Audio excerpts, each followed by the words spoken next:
It was one of those rare, quiet Saturday mornings when the world seemed to be holding its breath. No noise, no demands, just me, the steady ticking of the kitchen clock, and the gentle rustle of leaves outside the window. The coffee in my favorite chipped mug was still warm, and I just set down the newspaper I never really read, only flipped through for the comfort of routine. I sat at the kitchen table in Noel's old cardigan, still faintly scented with cedar, and something vaguely familiar I couldn't name, and let the silence wrap around me like a second skin. Noel's been gone for almost a year. It still feels wrong saying that aloud, like the words themselves might unravel me. He passed last fall, a heart attack, sudden and unceremonious. I was the one who found him, sitting in the garden, book fallen to his lap, his glasses hanging off one ear. The kind of death people call peaceful, as if that softens anything. I didn't scream, I didn't cry. I just knelt beside him and held his hand, as if warmth could be willed back into a body if you loved it hard enough. Since then, the house has grown quieter and smaller. I used to think that the absence of noise was peaceful. Now I know it's something else entirely. It's the echo of someone who should still be here. I didn't expect the phone to ring that morning. Hardly anyone calls anymore. Most days, it's telemarketers or wrong numbers. But when I glanced at the screen and saw the name Rihanna, I sat up straighter. Rihanna is Romy's younger sister, Romy being my daughter-in-law, the one who, for 15 years, has treated me like an unfortunate obligation her husband refuses to shake off. I hadn't heard from Rihanna directly since Wade married into that family. She's younger than Romy by a few years, works in event planning or marketing, something with perfectly ironed blazers and vague job titles. Every time we've crossed paths at a holiday or a dinner, she's been polite, distant, and always just a little too amused. I answered slowly. "Hello? Hi, Ollie," she said, her voice bright, as if we were old friends instead of distant relatives who mostly avoided eye contact. "I hope I'm not calling too early." "No, not at all," I said, though my tone was cautious. "Is something wrong?" "Oh, no," she rushed to reassure. "Nothing like that. I'm just calling because, well, Romy's swamped with the planning right now, and she asked me to help out with some of the invitations. She wanted to be sure you knew you're invited to her mother's birthday party next weekend." I blinked. "Sylvia's birthday?" "Yes," she chirped. "It's going to be at the Palisade Country Club. Very formal, very elegant. We're doing dinner, a bit of music, a few speeches. You know, that kind of thing. Saturday at 6, black tie." I wasn't sure what surprised me more, the invitation or the fact that Romy hadn't called me herself. Then again, maybe I wasn't surprised at all. "I see," I said slowly, my fingers tightening around the coffee mug. "Well, that's generous of her to include me." Rihanna let out a small laugh that didn't quite land. "Of course she included you. I mean, your family." I didn't respond to that. There was a small pause. Then Rihanna added, "It would mean a lot to Sylvia if everyone was there, and Romy thought it would be nice for you to join, especially since it's been a while." It had been a while. Romy made sure of that. Every holiday was rerouted to her side of the family. Every invitation carefully worded to give me the option to decline, which I usually did because who wants to show up where they're barely tolerated? Still, I could hear the undertone in Rihanna's voice. This wasn't a warm invitation. It was about keeping up appearances. I could imagine Romy sitting at her desk, curling her lip in irritation, saying, "Just have Rihanna call her. It'll look worse if we don't invite her at all." But I wasn't going for Romy, or for Sylvia. "I'll think about it," I said after a pause. "Oh, great," she said quickly. "I'll let Romy know you're a yes. Let me know if you need anything. Directions, dress code, whatever." And just like that, the call ended. I sat there for a long while, staring at the space across the table where Noel used to sit. He would have hated that club. He used to say it smelled like lemon polish and fake smiles. He also would have told me not to go.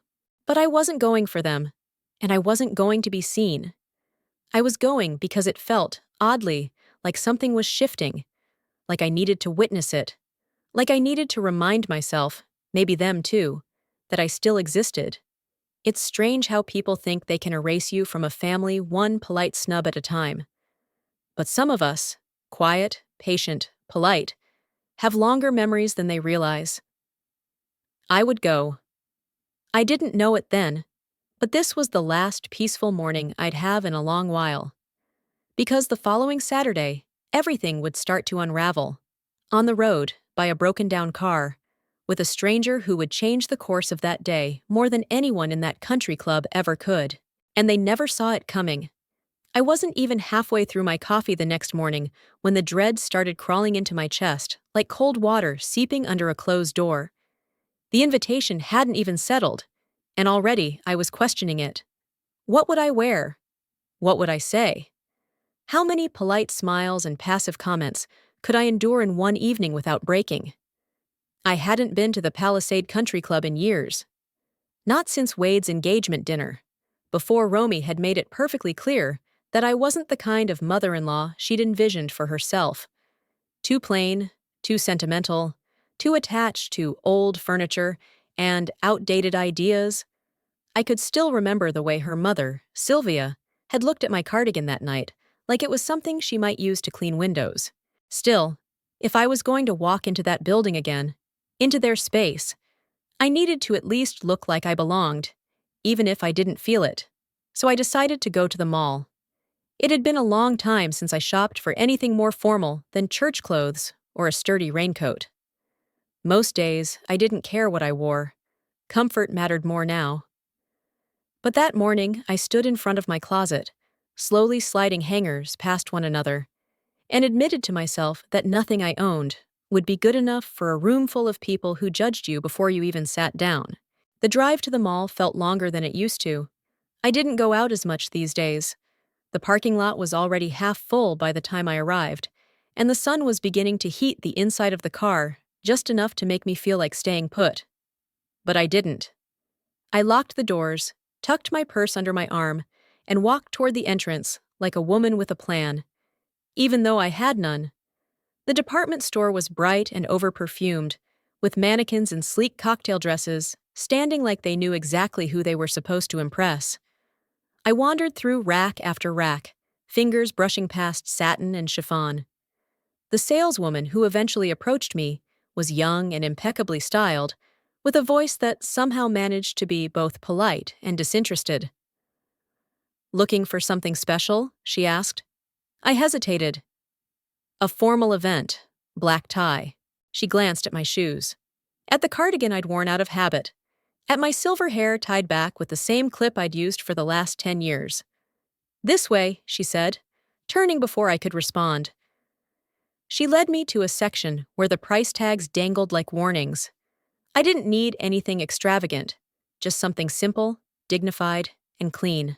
Eventually, I found a navy blue dress that fell past the knee and had sleeves long enough to cover the soft, sagging skin of my arms.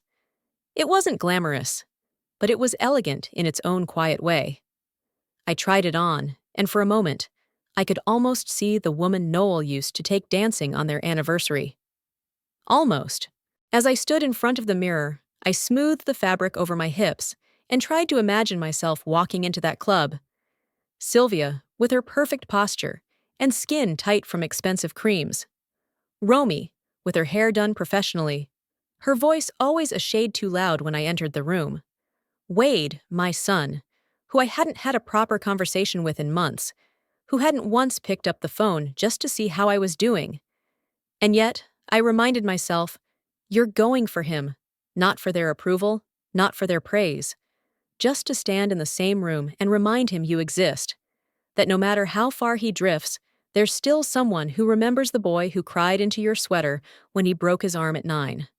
That's what mattered. The rest of it, money, image, status, was noise. I bought the dress. On my way out of the store, I passed the gift section. Most of the shelves were filled with things meant to impress.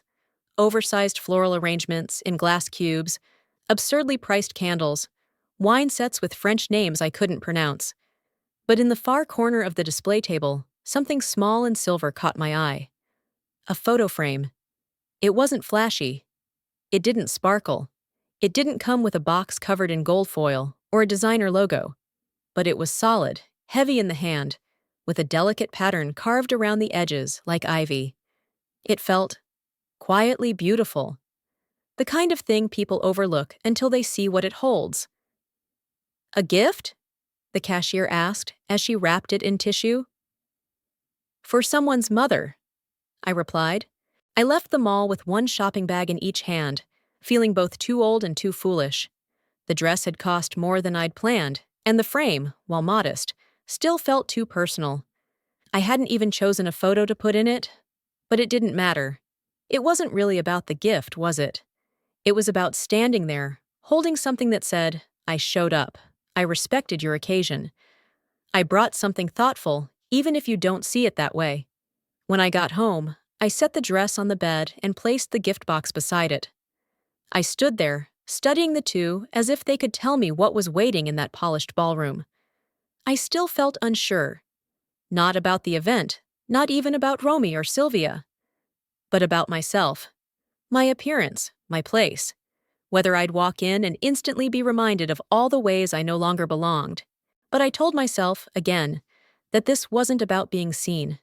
It was about Wade, about staying in his life, even if all I got was a few minutes of small talk and a smile that didn't quite reach his eyes. You don't stop loving your child just because they've forgotten how to love you back. I would go, I would wear that dress, I would bring that frame, and I would stand tall in a room full of people who had already written me off. Because that's what mothers do. The following Saturday, the day of Sylvia's celebration, arrived like an itch under the skin, persistent, impossible to ignore. I'd woken up early, not out of excitement, but from that anxious kind of restlessness that builds when you know you're walking into something designed to remind you where you stand. I ironed the navy dress carefully, smoothed my hair as best I could, and slipped on the necklace Noel had given me on our 25th anniversary.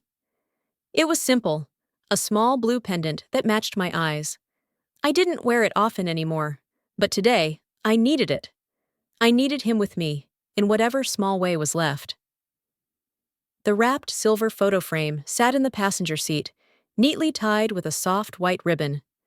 I'd added a blank note card to it, no message. I wasn't sure if I'd even be allowed to hand it over, but I brought it anyway. The Palisade Country Club was about 45 minutes away. I left with time to spare. I didn't want to arrive flustered or late, not when I already expected to feel out of place. The GPS said I'd arrive just after 5:40, perfect timing. I took the back roads instead of the highway. Less traffic, more quiet, and frankly, easier on my nerves. It was around mile 20 when I saw it. At first, I wasn't sure what I was looking at.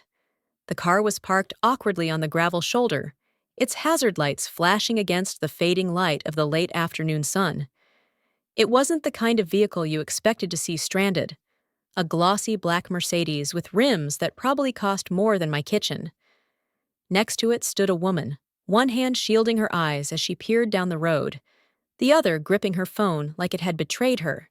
I slowed, more out of instinct than intention, and just as I passed, I caught a glimpse of her face. Mid-50s, maybe older, but striking in a way that didn't fade with age. Her hair was swept into a careful bun. Her jacket looked tailored. Pearls around her neck. Not costume jewelry, real. She didn't wave. She didn't even glance at me. But something in the way she stood there, alone, frustrated, proud, made me pull over. I parked a few feet ahead of her, put on my own hazards, and got out. She looked up sharply as I approached, narrowing her eyes just enough to make me wonder if I was making a mistake. "I'm fine," she said preemptively, her voice crisp and rehearsed. "I've already called someone." I stopped a few steps away. "I'm not trying to sell anything," I said gently.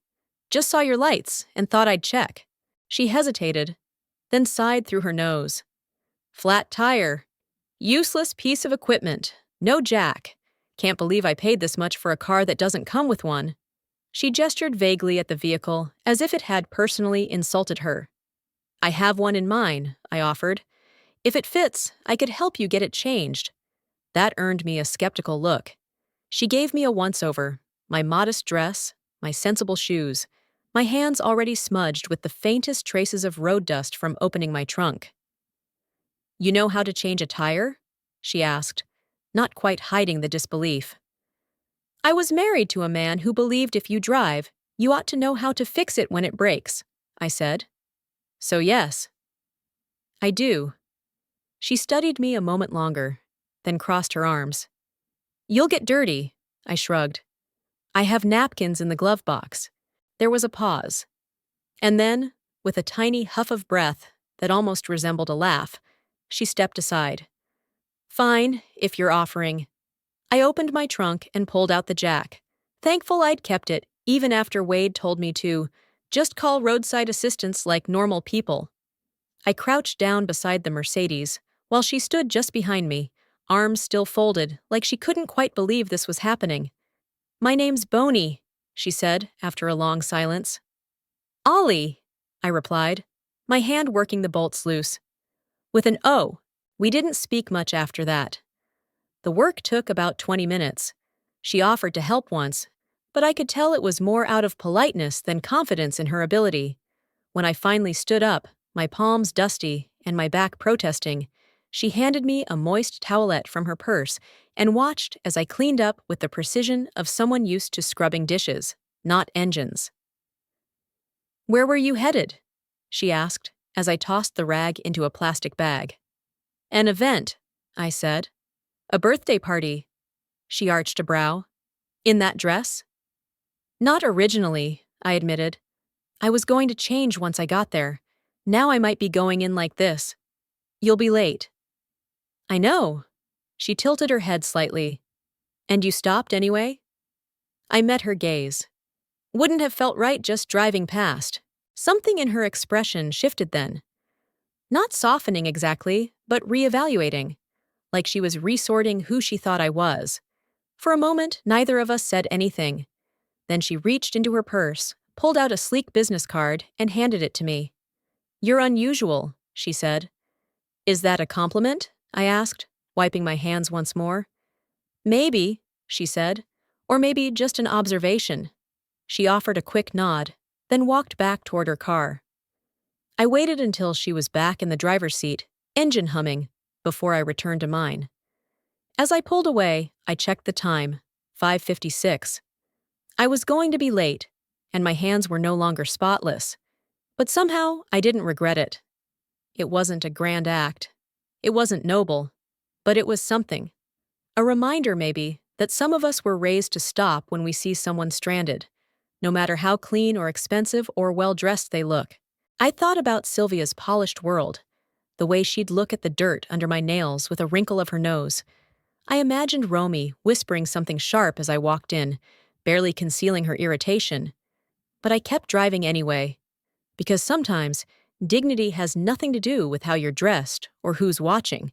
Sometimes it's just doing the right thing, even if it costs you the one thing you thought you couldn't afford to lose, a place at the table. By the time I reached the Palisade Country Club, it was nearly 8:15. 2 hours late. The sun had long since dipped beneath the line of trees, casting the parking lot into a kind of staged twilight, the kind that made everything sharper, colder. I pulled into the far end, where the lights didn't quite reach, and turned off the engine. I sat there for a moment, staring at my hands resting in my lap. The thin paper napkins I'd used to wipe off the grease were no match for the work I'd done. The skin beneath my nails still held the faint gray of engine dust, and there was a smudge along the side of my palm where I'd wiped sweat and dirt away. My dress, the navy blue one I'd been so proud of, was wrinkled, one side of the hem slightly damp from kneeling on the gravel, and the right sleeve had a faint, unmistakable oil stain near the cuff. I hadn't even noticed it until I was halfway down the road. No time to turn back, no time to fix anything. I adjusted the pendant Noel gave me. It sat still and cool at the base of my neck. I told myself to breathe. You're already here, I thought. You did the right thing. That has to count for something. I reached over, picked up the gift, still perfectly wrapped, thank God, and stepped out of the car. The main doors of the country club gleamed under soft golden lights. Glass and chrome, everything polished within an inch of its life. Through the floor-to-ceiling windows, I could see people moving inside, dressed in black and cream and champagne-colored fabrics that shimmered when they turned. Laughter floated out with the breeze each time someone exited, then disappeared again behind the hush of automatic doors. The kind of laughter that had nothing to do with joy and everything to do with status. I walked slowly, careful not to trip on the uneven path in my sensible heels. When I reached the front, the man at the entrance looked me up and down with a kind of practiced neutrality. No smile, no welcome. Just the faint flicker of eyebrows raised in confusion.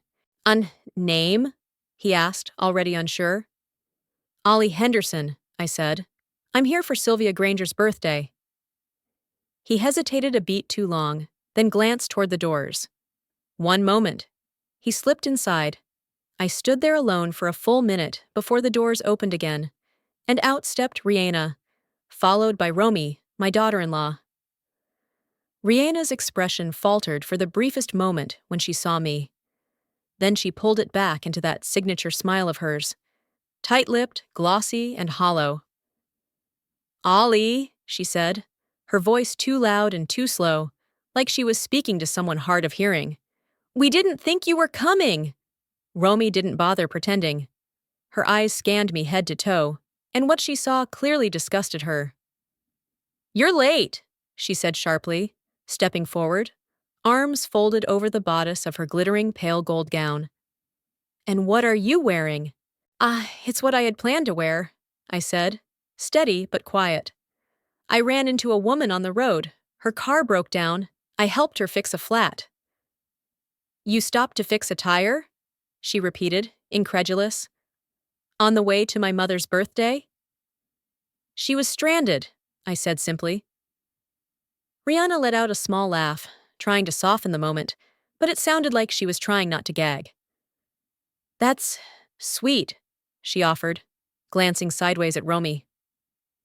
Romy's mouth twisted. That's ridiculous, she snapped. You look like you've come from a garage, not a country club.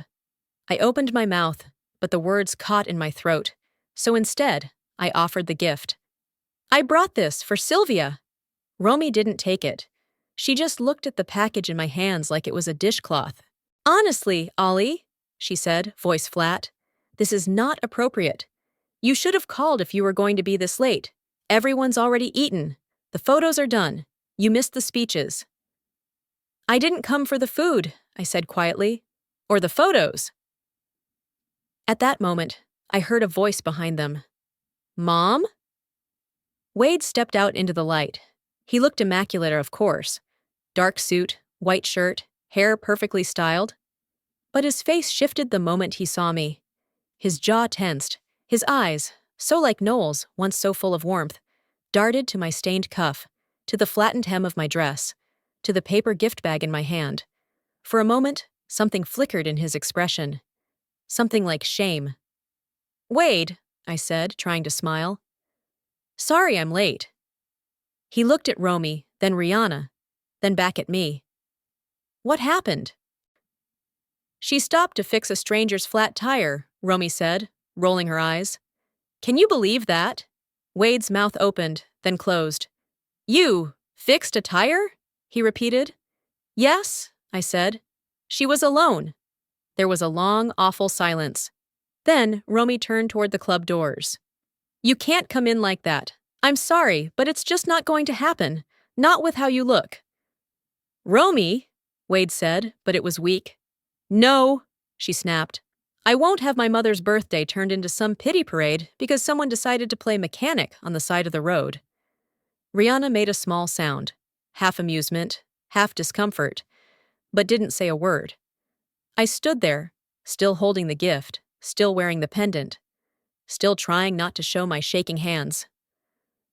You don't have to make a scene, Romy added, as if I were the one causing trouble. But really, you should go home. This isn't the place for this. She didn't say you. She didn't have to. Wade looked at me again, and for a moment I thought he might say something. Anything. that I looked fine, that I was welcome, that I mattered. But all he said was, "Maybe we can get dinner this week, just us." My stomach dropped. This was all it took? A little grease, a wrinkled hem, and I became invisible? All those years raising him, holding his hand through the flu, walking the floor when he had night terrors, packing lunches with scribbled notes, wiped out by one oil stain? "I came to support you," I said, my voice lower now. "That's all." Wade didn't meet my eyes. Romy waved her hand toward the valet stand. "She can't stand here forever." I looked at Wade one last time. "It's okay," I said. "I won't stay." I handed the gift to Rihanna, who accepted it gingerly, like it might leak, and walked back to my car without another word. I should have left. I should have turned around when Romy made it clear that I wasn't welcome. When she glanced at my hands with that familiar sneer, as if every speck of dust said something shameful about me. But I didn't. I couldn't. Something in Wade's face, small, soft, flickering, had made me hesitate. Maybe it was the way he said, "just us," so quietly, or the guilt hiding in the lines around his eyes, or maybe it was simply that I wasn't ready to walk away from my son. So I waited. They didn't invite me in, not really, but they didn't physically stop me either. So I stepped inside on my own. I moved slowly, careful not to meet anyone's eyes. The tiled floor echoed beneath my shoes, and I could feel the room stilling the moment I crossed the threshold. Voices softened, conversations paused. Somewhere near the back, a glass clinked too loudly against a plate. And then, I saw her. Sylvia Granger, the guest of honor. The one I had supposedly come to celebrate. She stood near the head table, drink in hand, surrounded by guests who looked like they'd stepped out of a catalog. Beads on their gowns, tight lines around their eyes, smiles as stiff as their posture. Sylvia's pale lavender dress shimmered when she turned to me, and for a moment, I thought I saw confusion on her face. Then her mouth curled. "Oh," she said loudly, loud enough to turn heads. So she came after all. I froze in place. Sylvia handed off her champagne flute to a woman beside her. Slowly, theatrically, she began walking toward me, heels clicking across the marble like a countdown. "I must admit," she said, lifting her voice even higher, "I wasn't sure how this night could be any more disorganized. But this?" She motioned to me with one delicate hand. "This is a new level." A few people chuckled. Others looked away. No one stepped forward. "Sylvia!" Wade's voice rang out, sharp, shaky, cutting through the tension like a crack in glass. But she didn't stop. "This is a formal event," she said, stepping closer. Her voice lowered just enough to be heard over the music without yelling, but the tone was far worse than volume. "Not a truck stop." There was laughter then, full, genuine laughter from somewhere near the dessert table. I heard someone cough to hide it. I swallowed hard, trying to keep my breath steady. "I didn't mean to disrupt anything," I said quietly. "I was helping someone." "Oh, I heard," she interrupted, smiling with saccharine disdain. "A stranger on the road, a flat tire. How quaint." She turned to the room. "Ladies and gentlemen," she said, raising her arms slightly as if hosting a game show. "Let's all take a moment to honor selfless acts of goodwill. Even if—" She paused, letting the words hang like poison in the air. "Even if they come from someone who isn't quite dressed to sit among us." My stomach clenched. I didn't know what stunned me more, the words or the soft applause that followed. Nervous, polite, meaningless. "Stop it," Wade said. His voice was firmer now. He stepped forward, placing himself slightly in front of me. "Mom has every right to be here. She was invited." "By whom?" Sylvia asked, eyes narrowing. "Certainly not by me." "Rihanna called her on Romy's behalf," Wade said. "She brought a gift. Sylvia turned to him. "Look at her, Wade. She looks like she climbed out of the trunk of a car." "That's enough," Wade said. But it wasn't. "Oh, I'll tell you what's enough," Sylvia snapped, her tone turning bitter and cold. "What's enough is watching my daughter pour her soul into this night, only to have your mother stroll in 2 hours late, looking like she got lost on her way to a scrapyard. And now we're all supposed to what? Pretend it doesn't matter?" "Sylvia, please," Wade said, his voice cracking now. "She didn't mean to." "Didn't mean to," she barked. "She didn't even call ahead. She just showed up, with no respect for this family, for my family, because let's be honest." She paused, looked me straight in the eyes, and delivered the final blow. "She is not worthy to sit at the same table with people like us." It landed like a slap, no gasp, no protest, just the quiet shifting of weight, the tilt of heads turning away, the unspoken agreement that I had been sorted into a category they all recognized. Outsider. Wade stood frozen, red creeping into his cheeks, hands trembling. "Sylvia," he said, barely above a whisper. "She's my mother." But Sylvia had already turned her back. The matter was closed. And in that moment, I understood what I had to do. I reached out and touched Wade's sleeve gently, just enough for him to turn toward me. "It's okay," I said softly. "Don't. Not here." He looked at me, and his eyes, wet, ashamed, couldn't hold mine for long. I turned toward the room, lifted my chin, and walked forward 3 steps. "Thank you all," I said, loud enough for everyone to hear, "for making it so very clear where I stand." My voice didn't tremble. It didn't shake. It wasn't filled with bitterness or accusation, just quiet truth. "You don't need to worry about me disrupting anything else," I added. "I'll be on my way." I left the gift, still unopened, on the nearest table, beside a vase of lilies. Then I walked out. No one followed. The music resumed. The conversation swelled back up like a wave rolling over footprints in the sand, erasing any trace that I'd ever stood there at all. Outside, the night air wrapped around me like a question. I didn't cry. Not then. I couldn't afford to. Not while I was still close enough to hear their laughter behind the glass. I made it to my car, opened the door, and sat with my hands on the wheel. I didn't start the engine, I just breathed. I thought of Noel, of the way he used to defend me without ever raising his voice, of the years we built this family together, only for me to be dismissed by it like I was nothing more than noise at the edge of their world. And I thought of Wade, my son, my beautiful boy, who had stood for me, yes, but only part way, only until the pressure closed around him again. He didn't stop them. He didn't leave with me. He didn't look back. I hadn't turned the key yet. I sat in my car, hands resting on the steering wheel, my chest hollow from the blow I'd taken inside. The club's wide windows still glowed behind me, silhouettes moving inside like shadows on stage, voices muffled beneath the glass. I imagined them laughing already, retelling the scene over shrimp skewers and champagne, nodding along as Sylvia dissected my appearance and manners like they were pieces on a plate to be judged and discarded. I should have driven away. I wanted to, but something held me there. Perhaps the remnants of dignity I had managed to carry out with me. Or maybe I just wasn't ready to let the night end with that. Not yet. I was still staring through the windshield, deciding between pride and exhaustion, when the club's front doors opened again. At first, I didn't think much of it. Just another guest, another late arrival.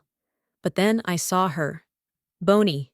She emerged from a sleek charcoal car, driven by a uniformed chauffeur, who opened the door and extended a hand. Her heels clicked confidently against the stone walkway, her tailored black pantsuit catching the soft glow of the entrance lights. She moved like someone used to being watched, but uninterested in impressing anyone. I blinked. For a moment, I thought I'd imagined her, until she paused, turned her head slightly, and saw me. Her face changed instantly. She beamed. I barely had time to open my door before she was walking toward me. "Ollie," she called out. "You didn't leave already, did you?" I stepped out slowly. "I was about to," she frowned. "I was hoping you'd stay." Her eyes scanned me quickly, then sharpened. Wait, did something happen? I hesitated. She studied me for a beat. Her voice dropped. Tell me the truth. I glanced over her shoulder at the front doors of the country club, still swinging open behind her. Let's just say, I wasn't welcomed very warmly. Her jaw tightened. By whom? I don't want to cause a scene. Oh, she said, stepping closer, her voice dry with promise. I'm about to cause it for you. Before I could say another word, Bonnie turned around and headed for the entrance, leaving me stunned on the pavement. I hurried after her, catching up just as she passed through the glass doors into the grand lobby, her stride unbroken. The music was still playing, laughter, plates clinking, polished silver, waiters gliding between tables, and then silence, not all at once, but in a wave, like air sucked from the room, because Bonnie had arrived, and suddenly all eyes were on her. Sylvia spotted her first. Her face lit up in a forced, practiced way. She was halfway into a curtsy that stopped short the moment Bonnie raised a hand. Please don't, Bonnie said coolly. That won't be necessary. Miss Castellan, Sylvia said, stepping forward with visible urgency. What a wonderful surprise. We didn't expect you so late. I was delayed, Bonnie said, glancing back at me. There was a bit of a situation on the road. Romy appeared at Sylvia's elbow, her face flushed. I could almost see the wheels turning in her head, calculating whether she could smile or if she should disappear. Bonnie turned to the crowd. Before we go any further, I want to say something. The room fell silent again.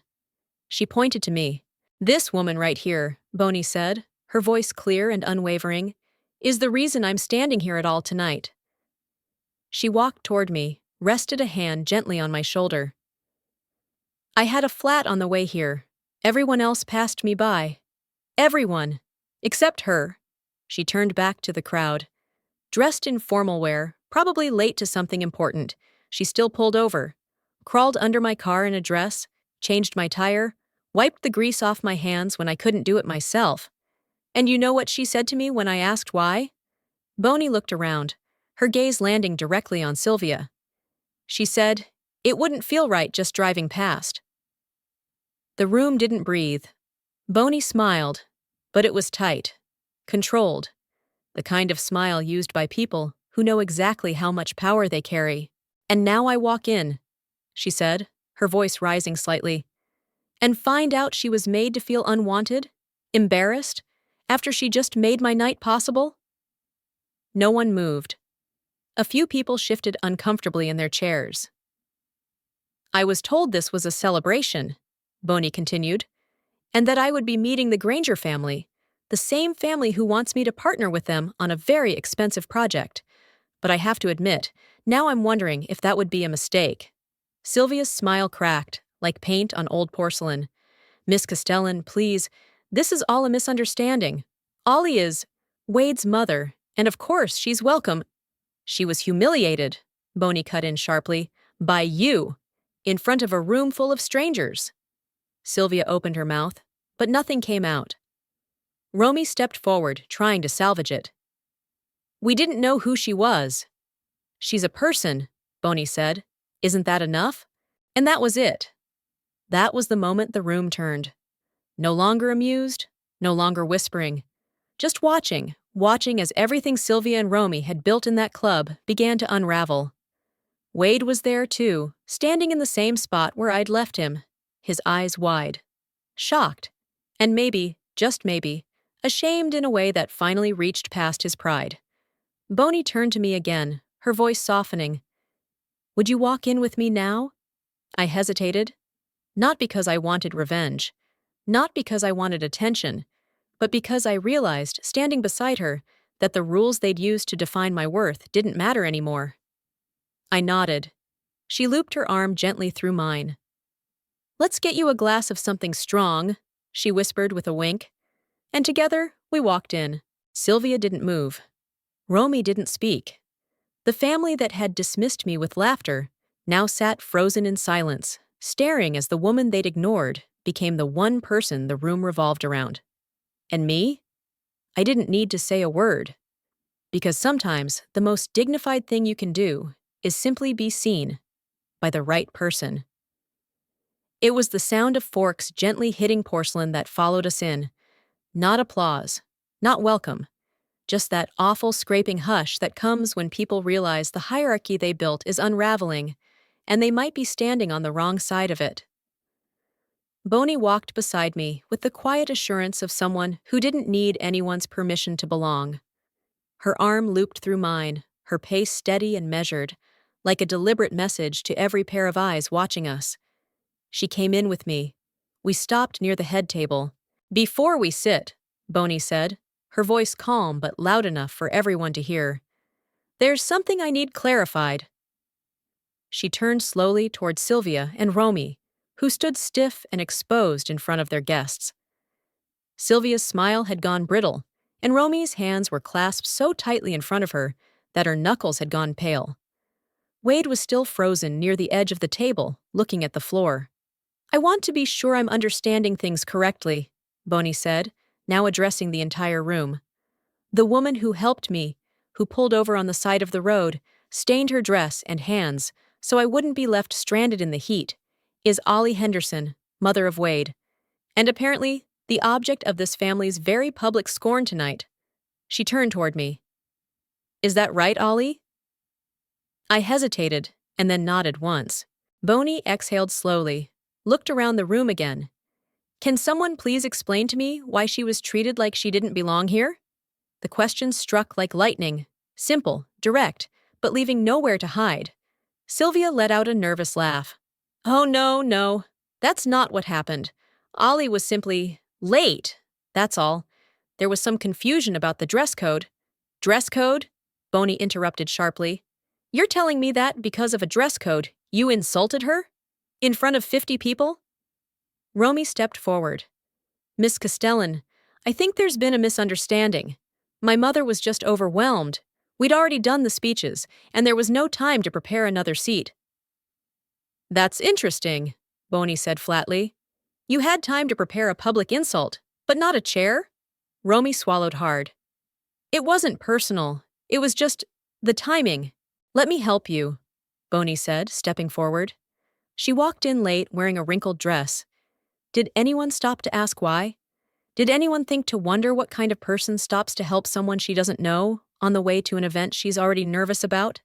"She didn't tell us," Sylvia said quickly. "She didn't say anything." "She didn't have to," Bonnie snapped.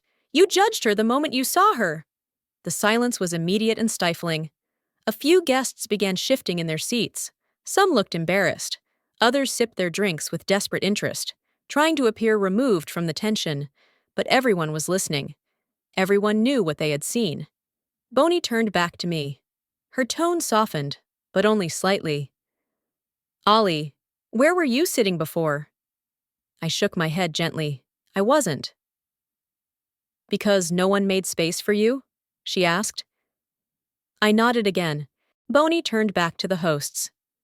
"Then let me make this perfectly clear," she said, her voice rising above the quiet murmur of the band, which had gone awkwardly silent.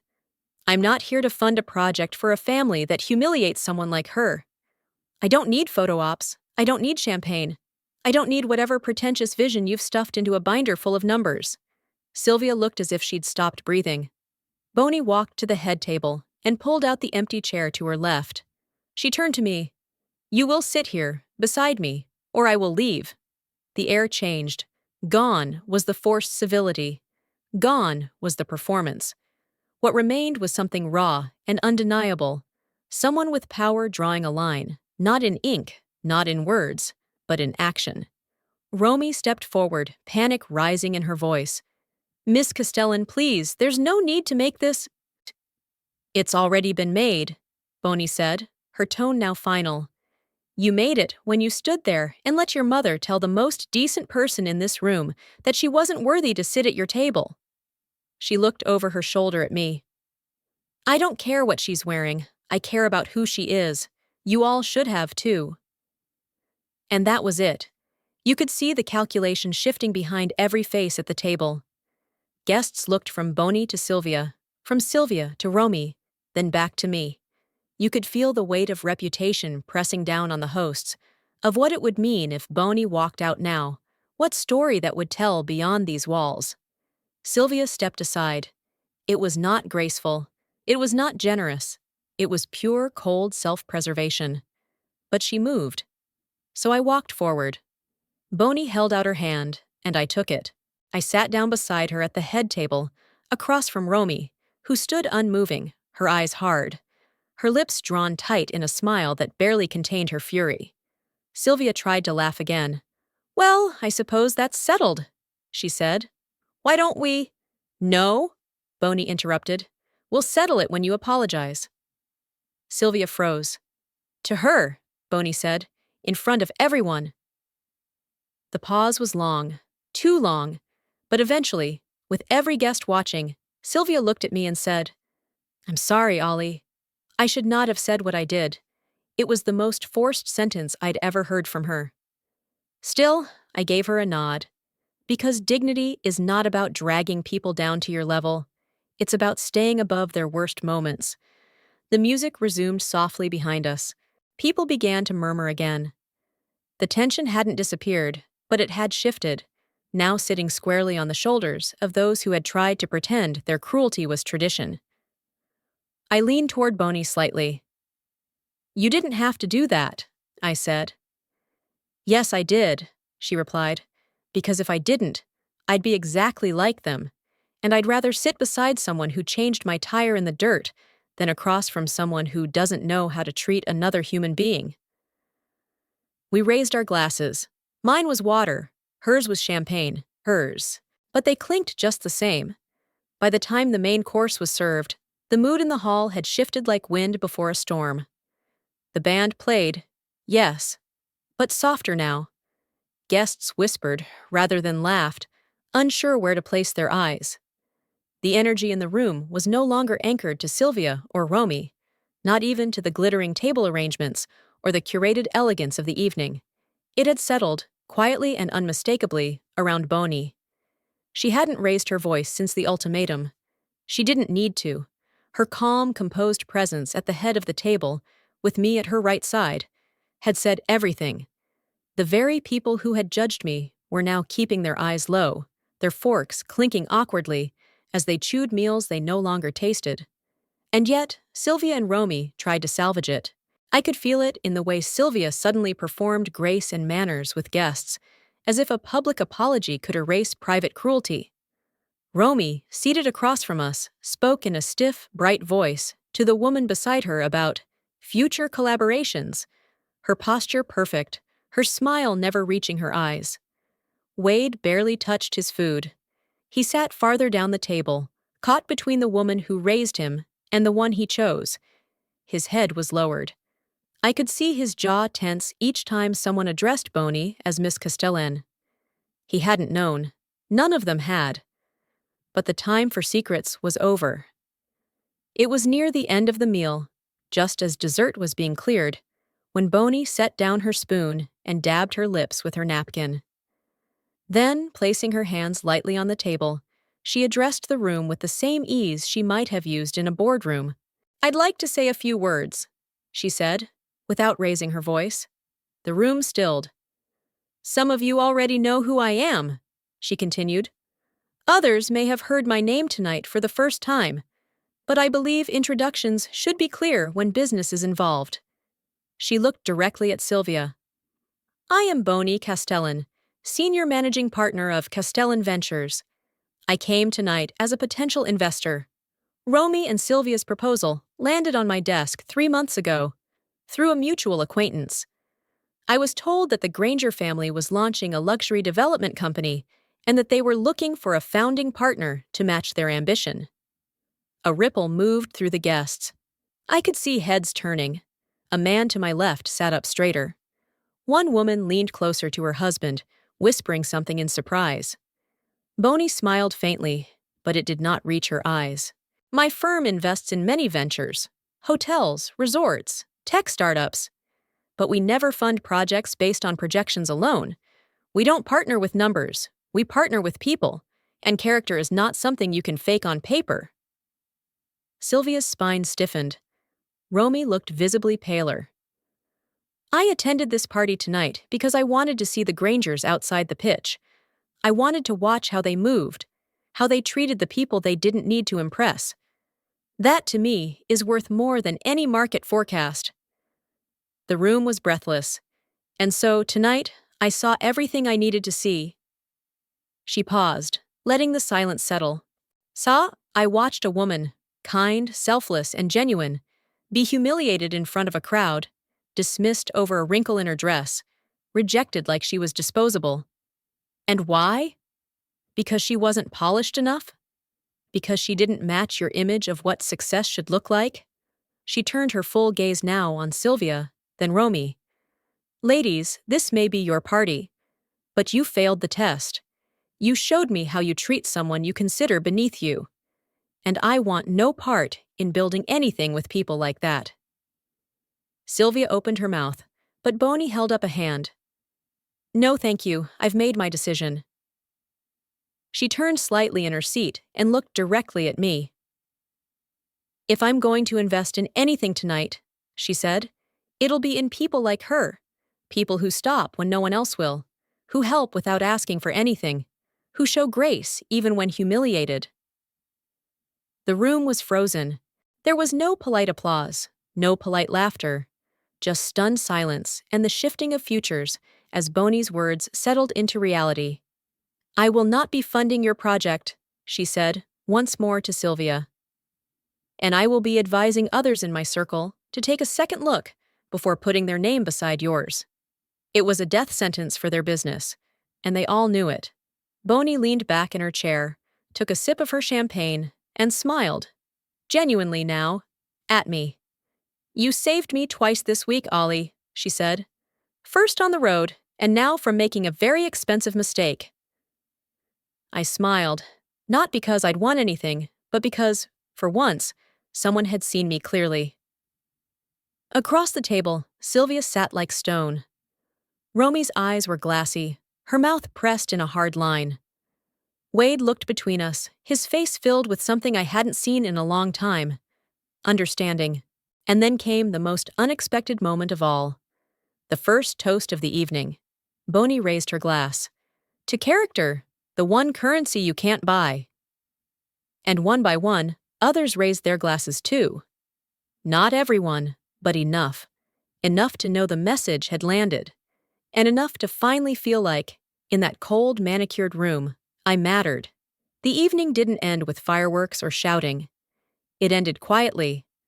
After Boney's speech and her unmistakable refusal, there was nothing more Sylvia or Romy could do.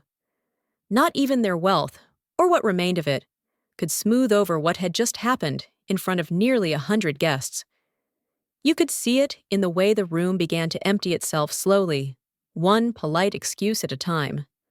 A woman left mid-dessert, a man who claimed an early morning flight. Business cards were no longer exchanged, handshakes became shorter, and as for Wade, he sat there, blinking at the tablecloth, as if trying to reassemble a version of the evening that would make sense. I didn't stay long after the toast. I thanked Boney quietly, and I meant it, not just for what she'd done in front of everyone, but for the rare and steady way she made things right. She didn't do it for drama or spectacle. She did it because she couldn't stand to watch something decent get crushed by pride. When we finally left the country club, it was just past 10. The night air was warm, dense with the kind of stillness that only follows a storm. Hungry? She asked as we stepped out into the parking lot. I looked down at my hands, still faintly marked with the shadows of the day. I wouldn't say no. Perfect, she said. I know a place, and don't worry, it doesn't have a dress code. 15 minutes later, we were sitting across from each other in a vinyl booth at a diner tucked between a gas station and an old hardware store. The tables were slightly sticky, the menus laminated and worn. The waitress called us both Han and poured coffee that tasted like it had been sitting since noon. It was the most welcome place I'd been in years. Boney shrugged off her jacket, revealing a simple black blouse underneath. She leaned back, comfortable, confident. everything she hadn't needed to prove earlier. "You really weren't kidding about this place," I said, smiling. She grinned. "After a night like that, I didn't want fake candles or overpriced wine. I wanted real people and food that doesn't come with a lecture about gluten." I laughed. A real one this time. We ordered omelets and hash browns. Nothing fancy. Nothing plated with sauce drizzles or edible flowers. Just food for people who were tired and hungry and human. "So," she said, after a bite of toast, "how are you feeling?" I thought for a moment. "Lighter," I said. Strange, I know, but for once, I didn't walk out wondering if I did something wrong. I walked out knowing they did. Boney nodded slowly. "That's the thing about people like that. They rely on the silence of others to keep their power. When someone finally speaks up, even politely, their whole world starts to tilt." I wasn't sure anyone would notice, I admitted. I'd gotten so used to being invisible around them. "Well," Boney said, stirring her coffee, "you're not invisible anymore." We sat in companionable silence for a moment. The diner's fluorescent lights flickered softly overhead. Somewhere behind us, the cook was yelling about more bacon. It was loud, imperfect, and honest. "I never thought kindness would come back to me like that," I said. "I mean, I didn't help you expecting anything." "I know," she said.